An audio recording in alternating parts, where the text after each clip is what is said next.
often heard people say stuff like, oh, I follow God now, so my life is going to be perfect. I'm not going to have any sad moments. I'm not going to have any bad moments.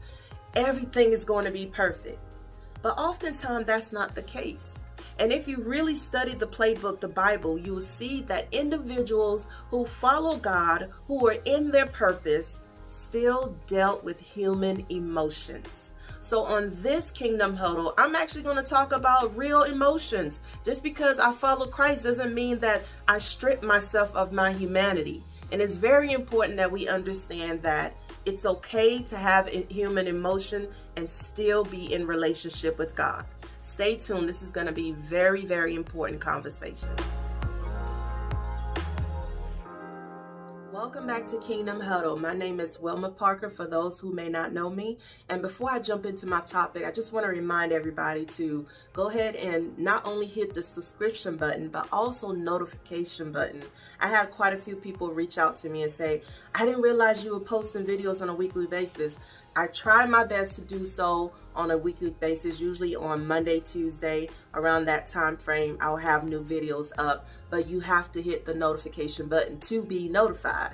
Okay, so thank you so much for tuning in. Listen, this topic that I want to talk about is very important for us as followers, because one thing that I've seen is that people allow themselves or other people to strip them of their humanity, meaning that just because I am a Christ follower doesn't mean that I no longer have human emotions. It doesn't mean that because you say yes to Jesus that you will never feel anxiety, that you will never feel some forms of depression, seasonal depression, or just different things that happen in your life that causes you to be extremely sad and extremely low. Being a Christ follower doesn't mean that I ignore my emotions. It just means that my emotions is no longer in the driver's seat. It's still in the car with me. It's still in the car with me, but it's not in the driver's seat. So I want to talk today just real life about just the things that we're secretly battling and we don't want to tell nobody. Like y'all, this week, I'm not feeling it. I'm not feeling it. Like I really feel like I'm just being pulled in all these different directions and needing certain things just need my attention. I'm just like, oh, I just want to just lay down and do nothing. But I understand that I am a wife, I am a mother. My husband and I are over a ministry. You know, there are things that God is calling me to do in my purpose and my assignment. But there are times where I just feel like, your girl don't got it. I don't have it. I don't know where I'm going to pull the energy from. And if you're not careful, the enemy will come in and tell you, you sure you're a Christ follower? You sure you believe in God? Because you shouldn't be feeling this way. The devil is a lie. We are human. It's okay to say I'm hurting right now. It's okay to say I'm scared right now. It's okay to say I don't know how I'm feeling, but I'm just feeling some kind of way. We have to give each other room to say whatever it is that we feel. So the emotion that I really want to talk about today is discouragement. Discouragement happens to all of us. And oftentimes, since we're in February, people start the new year with all this high and all the hope and excitement of the new year, and perhaps all these resolution of I'm going to do this, I'm going to do that, I'm going to stop doing this. And by February, this is where discouragement really hits a lot of people, because it's just like, oh, I've been working out since January and I've only lost 2 pounds.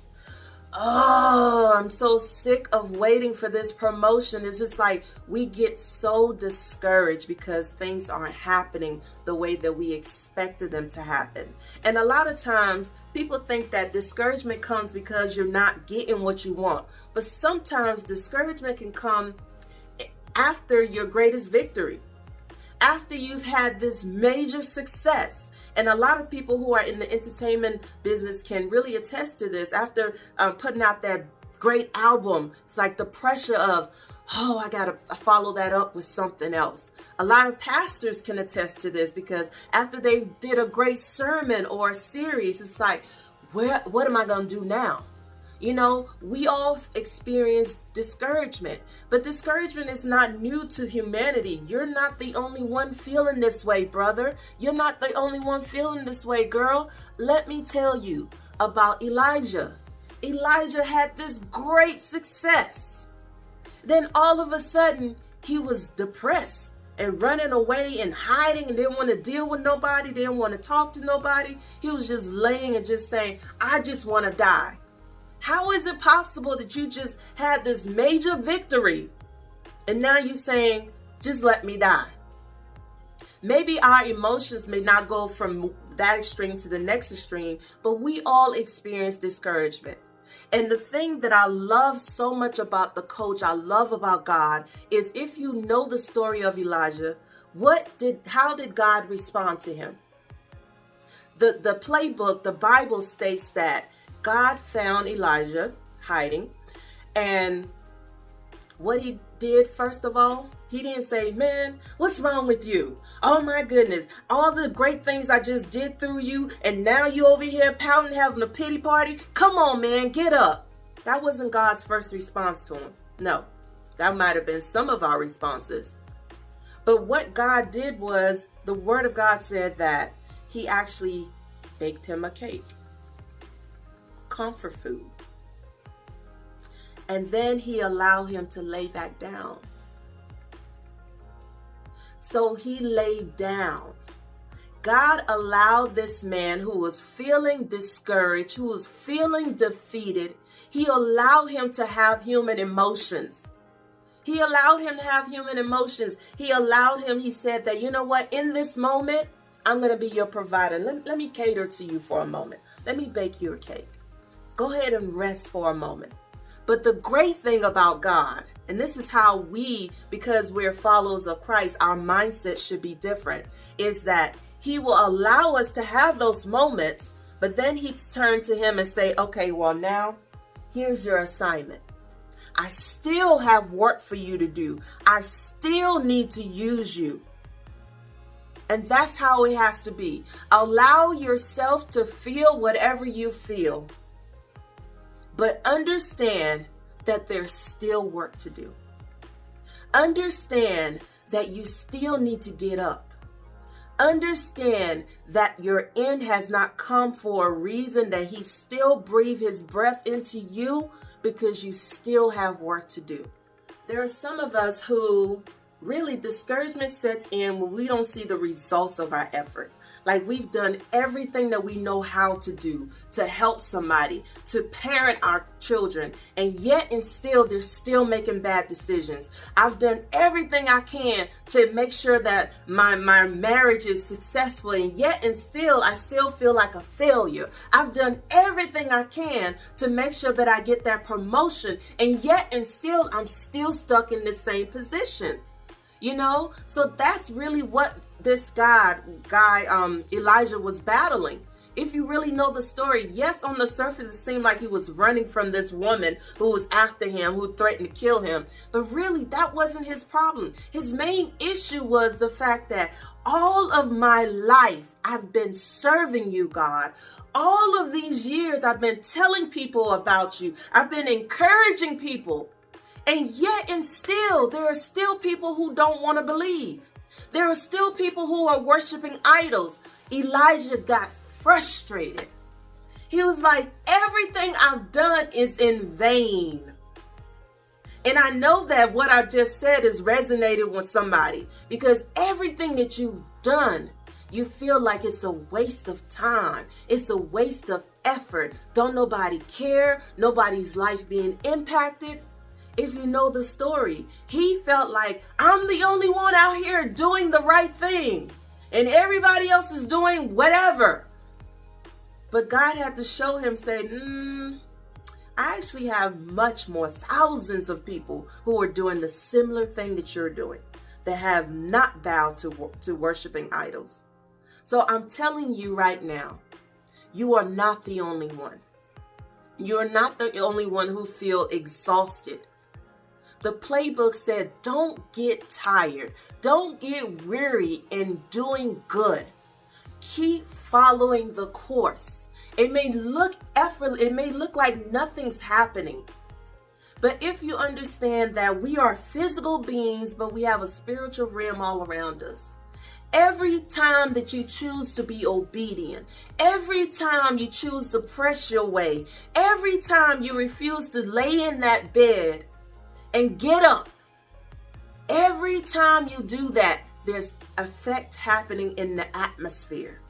The atmosphere is changing, not only for you, but for the next generation. My call to you today, all those who are feeling discouraged, like I have been, like I am feeling at times, discouraged, like, what am I doing? This is so useless. All of us who may be feeling that way, God is saying, get up. God is saying, first of all, I see where you at. You're not wrong for your emotions. I don't blame you for your emotions, but I'm not going to sit there and beat you up as to why you're there in that position. What I am going to do is take care of you, meet your need, allow you to strengthen yourself, and then I want you to get back up. Get back up and continue to run that race. Thank you so much for tuning in. I just encourage all of us to be able to give ourselves what we need. You know, for me, when I'm in this funk that I'm in, what I really need is not a bunch of phone calls and texts. It overwhelms me. I get it. People care, but it overwhelms me. So you have to be able to understand what that person needs. And also you have to be able to communicate what your needs are. Give yourself what you need. What I need is a time to retreat, is a time to get into reading my word more, or reading a good book, or just journaling. Those are things that I need to be able to help myself process, or just sitting quietly with a cup of coffee and just watching the sunrise, watching the sunset. It doesn't have to be anything major, at least not for me. But whatever it is that you may need, make sure you communicate with those around you. You're never alone. You're not the only one that's feeling whatever you may be feeling. I don't care what position that you have. If you're a leader or a follower or a pastor or whatever it is, we have to give each other permission to just be in whatever space that we're in, long as we're not trying to do anything to harm ourselves. But I believe that emotions are a part of being human. It's a part of being human. You're not any less of a Christ follower because you feel anxious. You're not any less of a Christ follower because you feel discouraged. It's a part of it, but you have to learn, how do I navigate? How do I still continue to move forward? Still give myself what I need, but still continue to move forward in whatever it is that I'm feeling. If you are in a situation where you feel like I'm over it, please, if all you can say is, Holy Spirit, Jesus, I need you. If that's all you can do, do that. That's the most powerful thing that you can ever do, is to say, I surrender not to these emotions. My emotions are not in the driver's seat for me, but I surrender to a source that's higher than I. And I lean on your strength right now, God. As I stated, emotions are a part of life. It doesn't go away just because you're in a certain position or because you have decided to follow Jesus.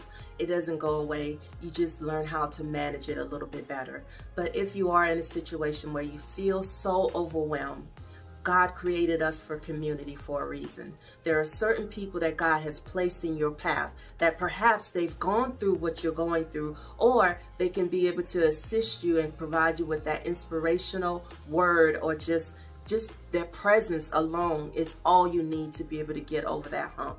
Don't lock yourself in. Don't stay in that bed. Don't hide away from the world thinking that nobody understands. I guarantee you, there's somebody out there who understands where you're at. And I just want to let you know that if you personally need prayer, please reach out to me or anybody else that you may feel comfortable with. You may feel as if that God is nowhere to be found in your situation, but he's all around you.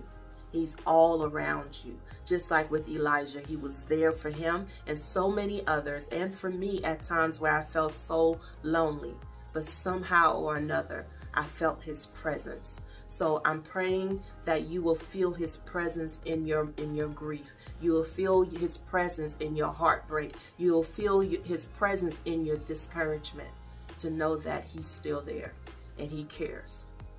Until we see each other again, you have a blessed and wonderful day. Take care.